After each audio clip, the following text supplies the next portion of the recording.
my name is Julia Stoyanova and I'm here with Anthony Fuentes today. For people who don't know you, can you tell me something about yourself?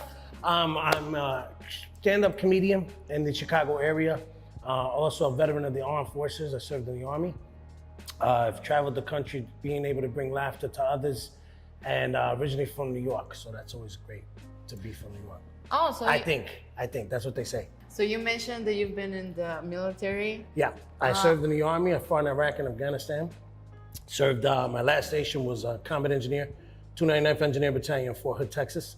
It was a great experience. I suffered from post-traumatic stress disorder when I got out, and it wasn't something that was really, it wasn't tackled, is what I want to say. It wasn't a subject that was really talked about. It was like, hey, not a lot of people knew about it. They didn't understand the problem with it. And so I didn't know much about it. So when I got out, you try other outlets to try to get away from nightmares and things like that, and depression and stuff like that. But eventually, if you don't find help, it can consume you. Did you have like a moment where you were like, oh, this is getting out of control, I actually need help? There were several key points in my life where I knew I needed the help. I wanted to get the help, but I was afraid to speak up. I was afraid to say something. Or I grew up with old school Puerto Rican parents. So from them, if I told them, hey, I'm dealing with something, they're like, oh, he's got mental issues. He's, put him in a loony bin. He doesn't know. So you get scared to speak about that stuff. But I could say my key point came I actually got arrested. I got into a fight. I talk about this on stage. And I got arrested, and it was kind of forcefully put upon me because my lawyer noticed, like, hey, man, you've been to war twice. Have you gotten help? Have you seen anybody? And I was like, no, I see myself. That's what I see. I sit down, and he's like, we're going to put that as part of your, terms and condition. You have to see it, therapy. You got to seek therapy. You got to get help. How many years after you stopped serving? Oh, man. This happened back in 2009, and I got out in 2004. So 5 years I struggled with these demons. There was times. So 5 years you were just like having it in yourself. And yeah, well, there was a lot of things that, there was drug overdoses, times that, I'd overdose on drugs, times that I wanted to kill myself, times that I tried, times that, I couldn't sleep. I would go days without sleep because I was afraid to sleep, times where I slept too much. I didn't want to get out of bed.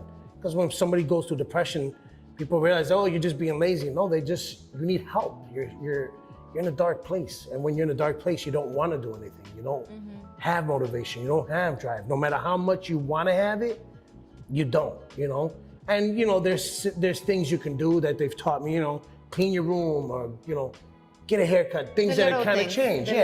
But there's always still in the back of your mind, So I struggled with for years, and I'm glad being arrested was actually the best thing that could have happened to me because it forced me to take a look at myself, and it forced me to get the help that I needed.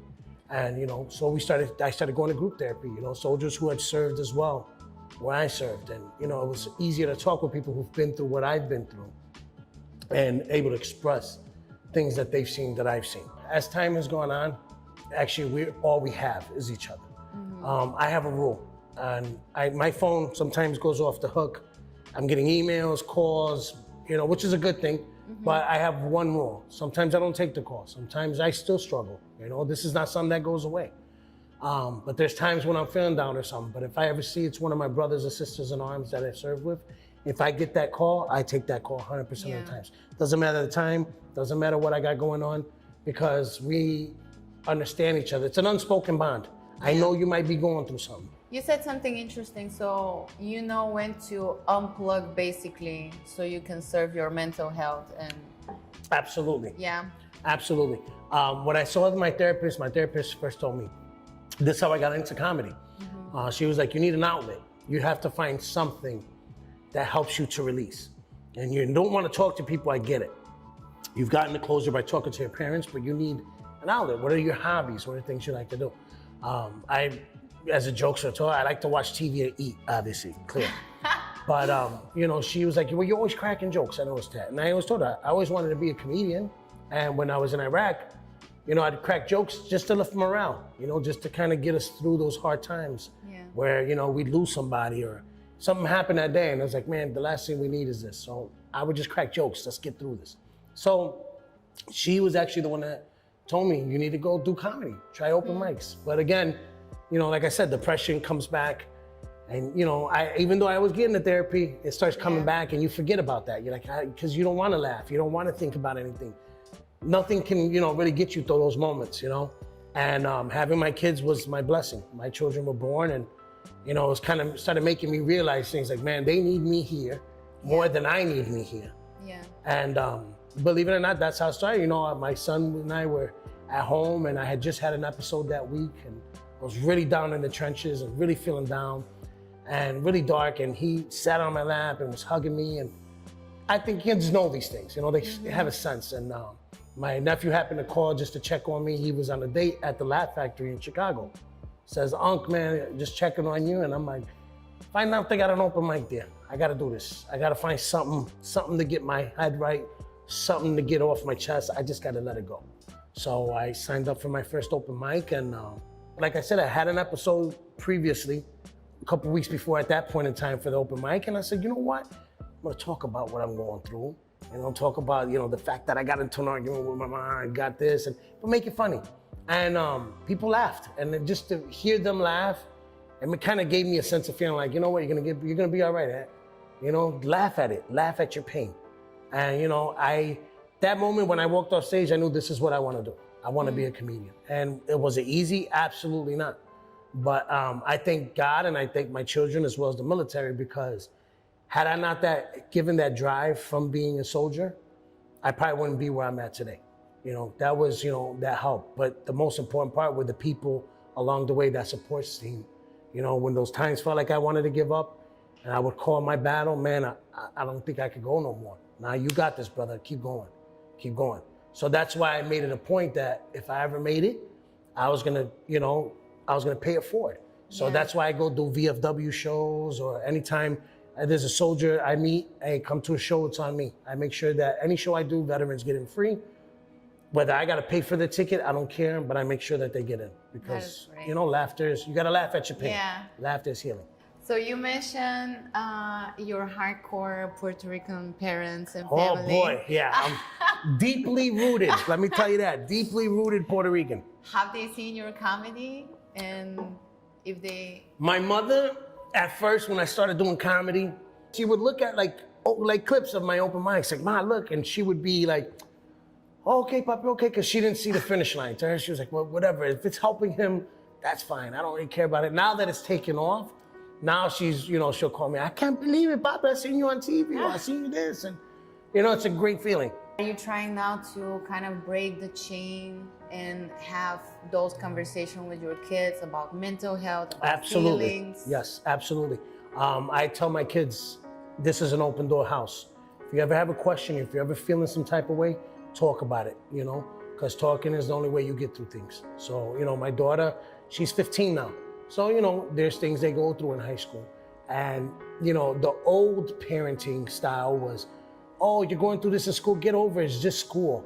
You're gonna, no, but it's not. It goes deeper than that. You know, you see kids at the age of 11 who sadly have taken their lives because they were bullied in school, or, you know, they were going through something. If you don't feel safe to talk to somebody, eventually that pain will consume you. And so I tell my kids, if you ever feel down, you ever feel sad, talk to me. If I see my daughter look sad, I'll always approach her and be like, what's wrong? Let's have a conversation, you know? Yeah. What is happening in your mind when you're on stage? It doesn't matter what I'm going through. When I hit that stage, I become a different person. You know, I'm in the moment, I'm focused. I'm not thinking about anything that happened to me that day. I'm living in that second, in that minute. The first time when I heard your material about, you know, suffering with PTSD, and after that, I'm seeing you after the shows, how you're going around talking to absolutely everybody. You're including everybody who's been on the show. Doesn't matter, are they 10 people or 100 people? And I was kind of surprised to see, and you're one of example that no matter how happy and, you know, happy a person can see, you never know what they're going through. Oh, yeah. So if comedy is your outlet, and maybe the second outlet is to know when to unplug yourself, do you do something else that helps your mental health? Yeah, you know, there's like I said, you have to find several things to keep the mind busy. People think depression goes away. It never goes away. You know, I want people to understand that that's something that'll never happen. You're gonna be sad, you're gonna be down. These things are gonna happen eventually, you know? But you have to find that moment to just say, I need this to get through it, or I need this to get through it. And it doesn't have, and the sad part is sometimes we look to drugs and alcohol. And it's such a horrible vice to do it, because I did it. I relied on it, and I went through overdoses through it, you know, and because you want to find something to just, I want to numb the pain. There's other healthy ways to do it. Go for a walk, you know, go, you know, sightseeing, go to the beach, go swimming. Anything that you feel fulfilled in your heart, go for it. You know, me as my kids. There's times I've come from a show at 2 o'clock in the morning, and my, you know, 8-year-old son is waiting to play toys, because I promised him when I got home, we're going to play toys. Like, you know what? It helps me. That little moment, you know, we're up to 4 o'clock in the morning, but we're getting through it together. He doesn't realize it, but he's actually helping me get through whatever I was thinking about, because his smile, his laugh, and us, you know, tackling each other and playing is just, you forget about it all. Do you have any message that you want to say to your fellow veterans? Absolutely. I want to let you guys know, to all my brothers and my sisters in arms, I thank you for your service. I know we went through the trenches, and I know you might be going through the trenches. But remember, you have yourself and you have your family. Don't ever give up. I know there's gonna be times where you feel like you're getting beat up in life, but you just gotta keep moving forward. That's what they taught us in the Army. That's what they teach you in the Marines. That's what they teach you in the Air Force and the Navy, I'm sure. Keep moving forward. So you keep going forward, never look back. I can understand you tripping over something that's in front of you, but you gotta be a special kind of individual to trip over something you already walked past you, all right? Don't worry about the past. Just look to the future. I love all of you guys. And if you want to find me on Instagram, you ever want to message me, Anthony Fuentes Comedy. I don't care what time of the day it is. If you're a vet and you want to reach out, I will always, I promise my hand to God, will always respond back to you. Thank you for joining us today, and together we climb.